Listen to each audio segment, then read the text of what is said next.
महाराष्ट्र के उप मुख्यमंत्री और जमीन से जुड़े हुए जननेता श्रीमान अजितदादा पवार, इनका एक विमान के एक्सीडेंट में बहुत ही दुखद निधन हुआ है। इसकी वार्ता आने के बाद समूचे महाराष्ट्र में बहुत ही दुख का वातावरण तैयार हुआ है। हम सभी के लिए इस प्रकार के जननेता को खोना एक अपरिमित इस प्रकार की हानि है। व्यक्तिगत मेरे लिए वो एक बहुत ही दमदार और दिलदार इस प्रकार के मित्र थे और हम दोनों ने साथ में काफ़ी संघर्ष का काल भी देखा है और अब दृढ़ता के साथ महाराष्ट्र के विकास में जब वो योगदान दे रहे थे और एक बहुत लंबी पारी वो खेलेंगे ऐसी परिस्थिति थी, ऐसे समय उनका निकल जाना, मैं ऐसा मानता हूं कि इसके लिए हमारे पास कोई शब्द भी नहीं है और उनके परिवार पर और उनका जो बृहद परिवार है राष्ट्रवादी कांग्रेस पार्टी, उसके पदाधिकारी कार्यकर्ताओं पर ये जो दुख आया है ये सहना बहुत कठिन है। इस दुख की बेला में हम सब लोग उनके साथ में हैं।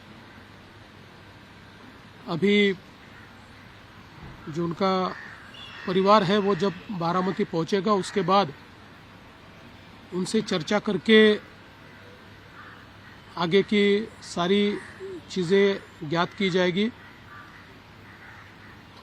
मैं उप मुख्यमंत्री एकनाथ जी शिंदे, हम सभी लोग अभी कुछ समय में बारामती जाएंगे और उसके बाद आगे की चीज़ें आप तक हम पहुंचाएंगे। सुबह मैंने आदरणीय प्रधानमंत्री जी को और आदरणीय गृह मंत्री जी को इसकी पूरी जानकारी दी। उन्होंने भी इस घटना पर बहुत दुख व्यक्त किया है। सभी लोग एक प्रकार से शॉक में हैं और अब आगे की जो भी कार्रवाई है वो जैसे तय होगी वैसे आप लोगों को बताया जाएगा। माझ्याकरता तर वैयक्तिक एक दमदार आणि दिलदार अशा प्रकारचा मित्र या ठिकाणी सोडून गेलेला आहे। त्यांच्या कुटुंबावर देखील हा प्रचंड मोठा आघात आहे। मी आणि एकनाथराव शिंदे साहेब आम्ही लवकरच बारामतीकडे निघणार आहोत। सकाळपासून मी सगळ्यांच्या संपर्कात आहे। माननीय प्रधानमंत्री महोदय, माननीय गृहमंत्री महोदय सर्वांशी चर्चा करून त्यांनाही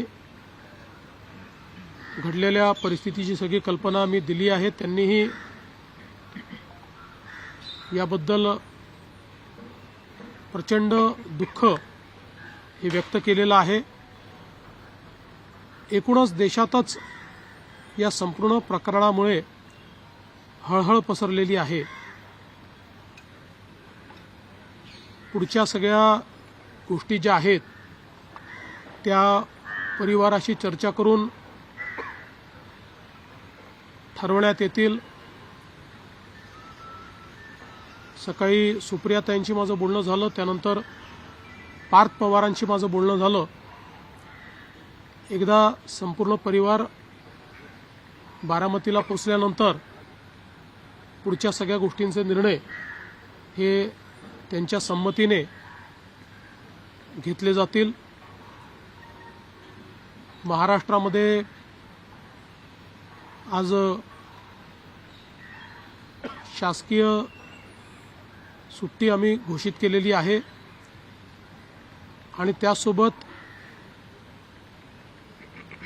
3 दिवसाचा दुखवटा देखील जाहीर करण्यात आलेला आहे। पुढच्या सगळ्या बाबींची कल्पना ही आपल्याला लवकरच देण्यात येईल, पण मला असं वाटतं की कधीही भरून न निघणारं अशा प्रकारचे नुकसान आहे।